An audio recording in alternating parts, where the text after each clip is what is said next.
आकाशवाणीचं हे नागपूर केंद्र आहे. प्रसारित करीत आहोत प्रादेशिक मराठी बातम्या.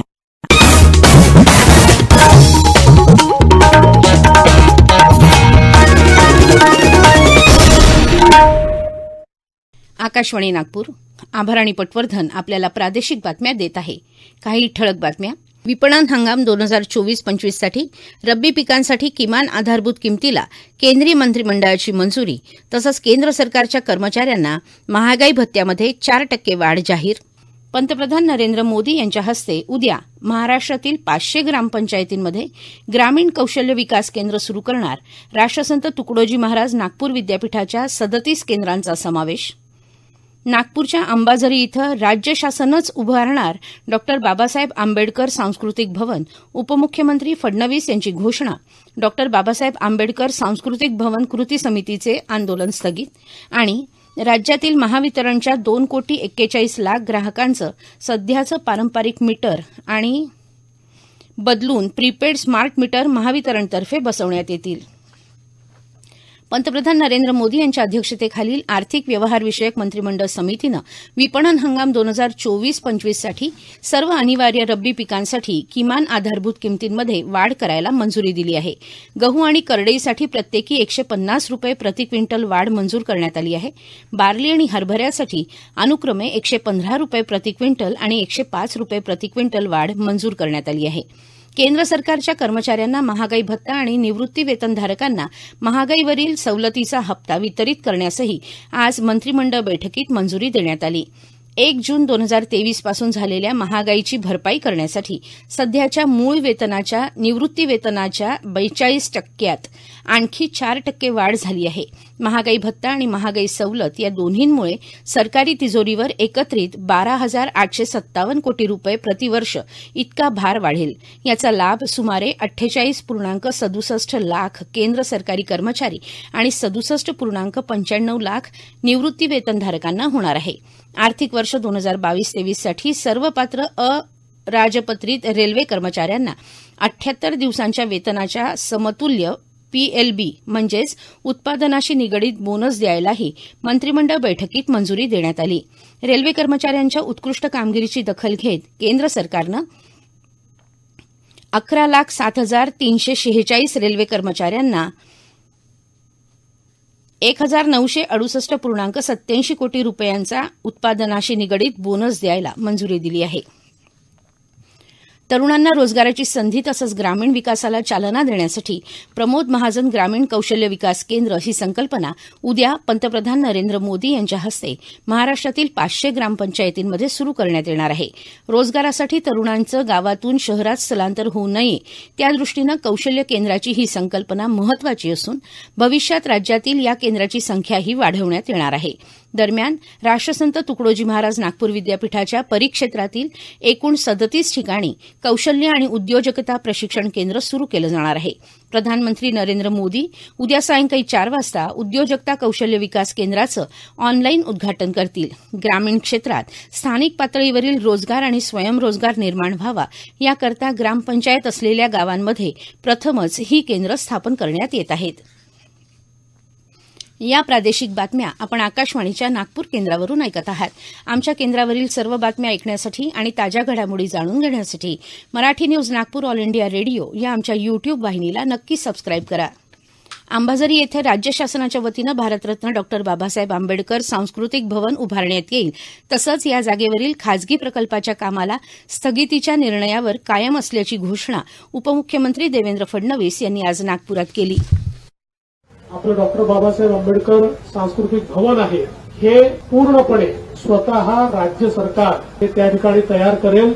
कोणत्याही खासगी व्यक्तीला आम्ही ते देणार नाही. भारतरत्न डॉक्टर बाबासाहेब आंबेडकरांच्या ज्या नागपूरशी स्मृती जुडलेल्या आहेत धम्मदीक्षा ही नागपूरला डॉक्टर बाबासाहेब आंबेडकरांनी नागपूरची निवड केली आणि नागपूरला ती दिली आहे. त्याच्यामुळे त्याला साजेसं अशा प्रकारचं या ठिकाणी हे आपण भवन निश्चितपणे तयार करू हा विश्वास मी आपल्याला देतो.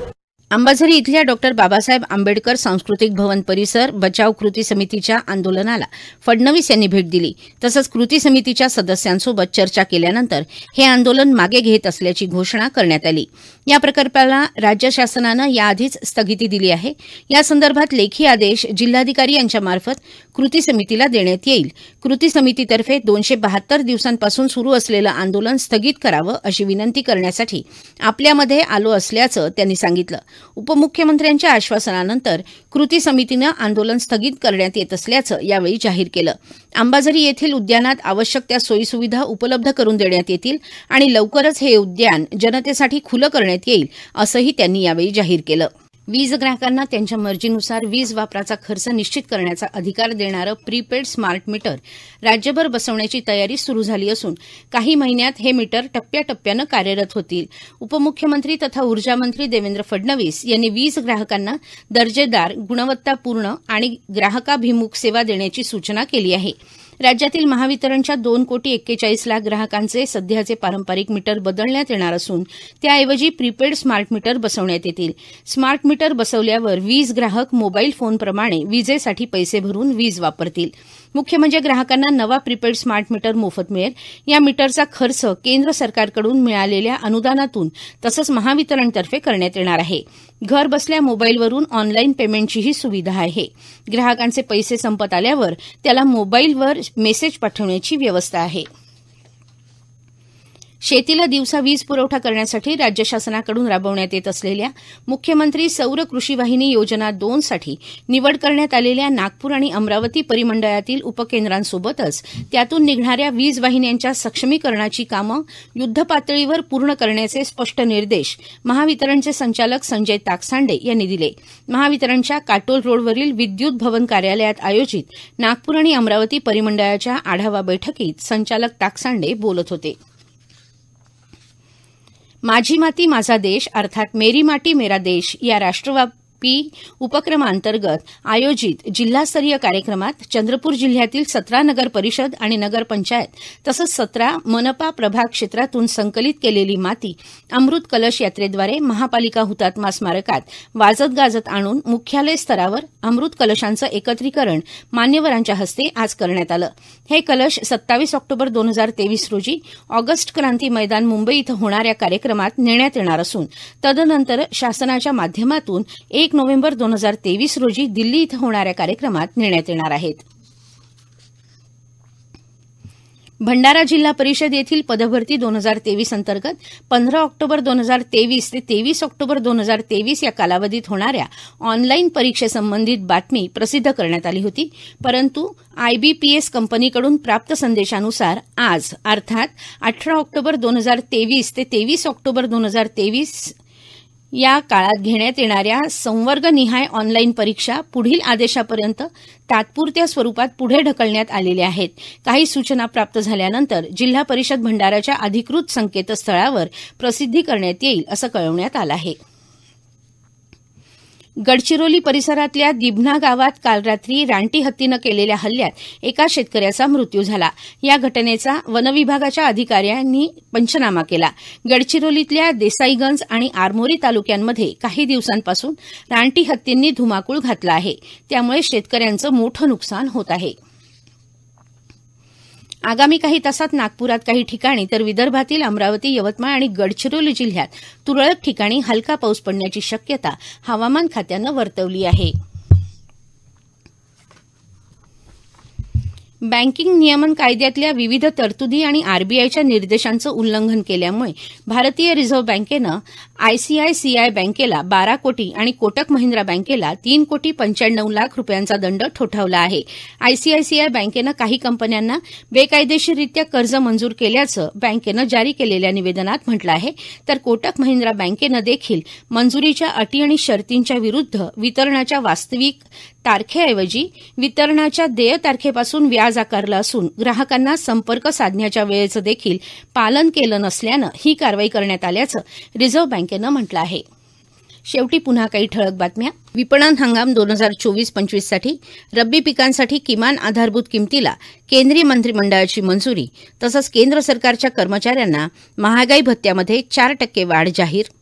पंतप्रधान नरेंद्र मोदी यांच्या हस्ते उद्या महाराष्ट्रातील 500 ग्रामपंचायतींमध्ये ग्रामीण कौशल्य विकास केंद्र सुरू करणार.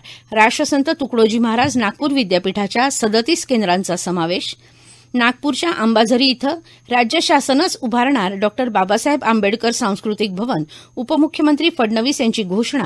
डॉ. बाबासाहेब आंबेडकर सांस्कृतिक भवन कृती समितीचे आंदोलन स्थगित. आणि राज्यातील महावितरणच्या 2,41,00,000 ग्राहकांचे सध्याचे पारंपरिक मीटर बदलून प्रीपेड स्मार्ट मीटर महावितरणतर्फे बसवण्यात येतील. याबरोबरच हे प्रादेशिक बातमीपत्र संपलं. नमस्कार.